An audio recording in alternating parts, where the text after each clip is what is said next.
That's the first thing on the list. Yeah. So that's the most important thing on the list. Okay, so pizza sauce I have 4.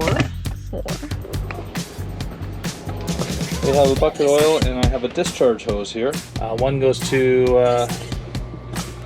engine number 1, one goes to engine number 2. Everything's nice and clean in here, and no big surprises. Here's all the new parts here.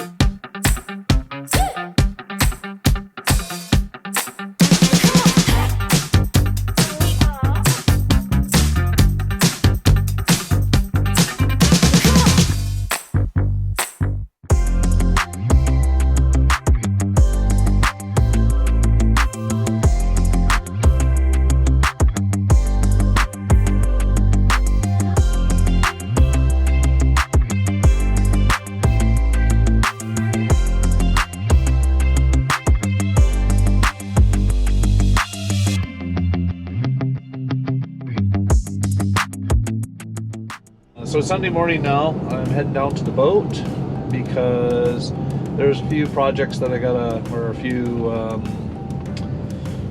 few jobs that I have to get done. Job number 1 is recently replaced the ice making unit in the ice maker, which worked perfect until the fill hose from the solenoid to the actual ice tray decided to break. But I do have a replacement line that I got. I managed to find the same size of line, and it's made out of Teflon, so it'll probably last longer than that ice maker will ever last. So anyway, I got a Teflon based line I'm going to try and replace it with, and we'll see how that works. So that's project number 1. Project number 2 for today is we recently had some issues with the pump on the front head. It has a macerator built into the toilet, and it's been getting a little bit not working so great lately. And finally the pump doesn't seem to be bringing in any seawater when you do flushes, and not the prettiest job. Nobody likes to take on these jobs, but somebody's gonna have to do it. That somebody is going to be me. So that's the other job that we have to get done for today.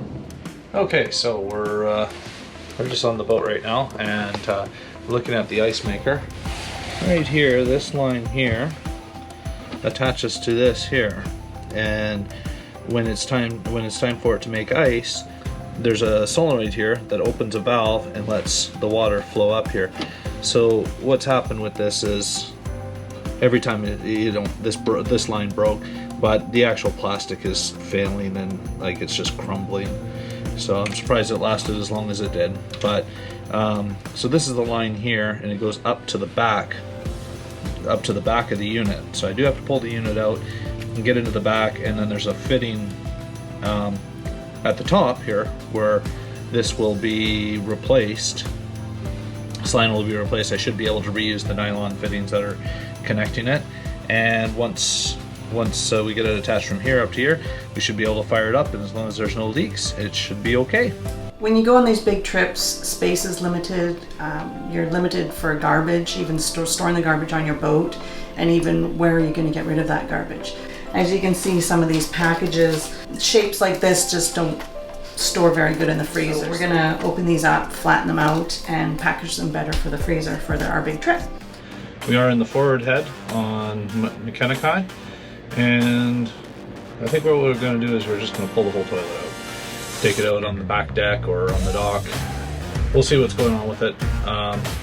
So to remove it, pretty easy. There's some bolts right around the perimeter here at the bottom. Once we undo those, then we just have 2 hoses to undo, and then the whole toilet should just come right out of there. So anyway, we're gonna get to it, see where we end up. Okay, McKenna, so what we're gonna do is I need to inventory what we have on the boat here, because I kind of forget sometimes what we have buried away here. And for our big trip, I want to make sure that we have everything we need, nothing's expired. So I'm going to give you a list, and if you can write down beside here, like how many we have of each thing that I kind of call off, and then yeah, you can do that for me. I'm gonna pull out some of this stuff. So wherever you want to sit to do this. I'm gonna kind of probably pull some of this out. Sometimes it's hard to foresee. We'll reorganize this when we get more stuff to stock up here. For now, just pull some of this out so you can see what's here. Okay. So I do remember seeing sesame oil, but this is expired. So I'm gonna get rid of that first. The red relish. And I did have some stuff written on the. I found green relish. No, I should have red somewhere. So it on the next That's page. a lot of pages. Yeah. If I don't have it, you might have to write it on there. This is the steak. Would it be on this page?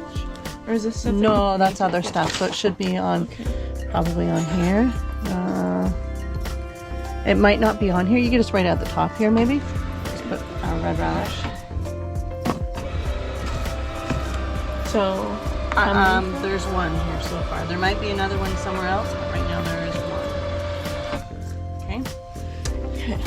The stag chili, I think that was on the list there somewhere.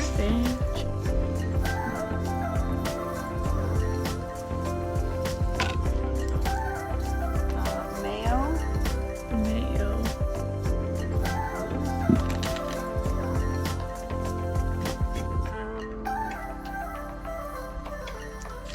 Smoked oysters. Oysters. Hold on. I still need one mayo. Oh, it's right at the top. Just one mayo? Yeah. That's all I have. Okay. Did you ever find soy sauce? Oh, yes, I did. It's that real hot weather, end of June. So yeah, we're up in the, I think we're up in the high 20s already, and it's still morning. You know, they're talking 30s later today, and it's supposed to be a little warmer tomorrow and the next day. Somehow we've come into a crunch before we're going on our big holidays trip for up north, and we got less than 2 weeks, and I still got an awful lot of service work to do. So I'm going to be doing that this weekend, and so first thing I'm going to do is probably do the oil changes. So we'll go over the way we do an oil change on Makena Kai. It's kind of interesting. I've innovated this a little bit to make the job a bit easier. We have a bucket oil, and I have a discharge hose here. So out of the bucket, down the stairs, and then goes down into the engine compartment. Alright, so that hose comes right here, comes here, and then to a reversible gear pump. And then there's 4 valves on here, which are plumbed in. One goes to engine number 1, one goes to engine number 2, and one goes to the generator, and the other one's a spare if I want to hook it up to you know, the transmissions or anything else to pull oil out of. But yeah, it's a spare to hook up to anything that might come up. I've hooked up the power to it. The power is always physically disconnected, because you can only imagine this wouldn't be good to happen when you're not expecting it. And there's a switch here that gives us the direction. So the arrow points this way. That's going to extract the oil from the engine, and we are going to do this engine here first. Hose goes to that one, so that will be our starboard engine, and we'll pull the oil from that one. Now I've already put I have pan heaters on this, so I've had those on for the last hour or so, and so that should have the oil all warmed up and should come out nice and easy. I also have this on remote switch, so by clicking this switch to on, we should see some bubbles come out, and then oil should fill up. I can hear the motor running. And it's loading up, so it's probably grabbing oil now.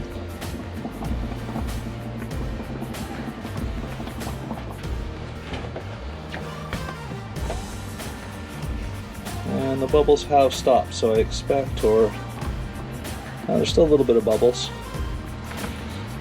Oh no, that's the oil. So the oil is coming out now. So yeah, we're extracting the oil now.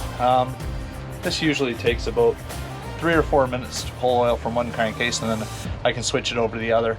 There is sometimes a bit of an argument to be made about not using this system to fill it. I fill it. You know, I think the thought is if you could somehow render sediments, this does plumb into where the drain plug would normally be. So anything that comes out of that would still come out of it, and I generally feel pretty good about it, and you know, flush a little bit of oil through it, so I don't feel that there's any real particulate, but most engines there's always a bit of particulate in the bottom. It does work quite well. I put measurements on the sides. It does take about 7 inches. If you mark the side of a 20-liter pail, one engine, that's exactly what it takes with the filter filled.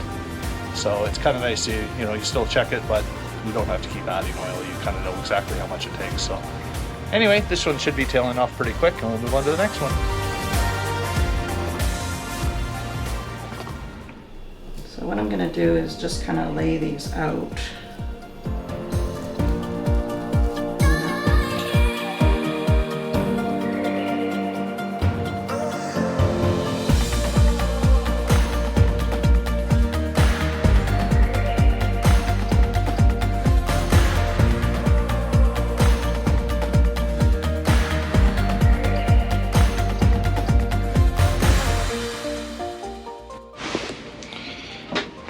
So I've already replaced the fitting on the end here, so this can slide up here as far as it needs to, but this is the new line that I'm going to try and attach where we currently have the old line, and then I just basically have to adapt the same thing probably at the back side of the unit. So once we get that apart, we'll see what's happening there.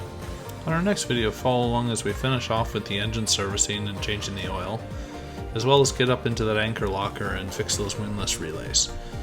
We get out on the water and go for a nice water test and stop off at the fuel dock to get some gasoline and diesel for the big trip. It takes a lot of work to keep these boats on the water, but once we get up to Desolation Sound, you'll see what we mean. Thanks for watching.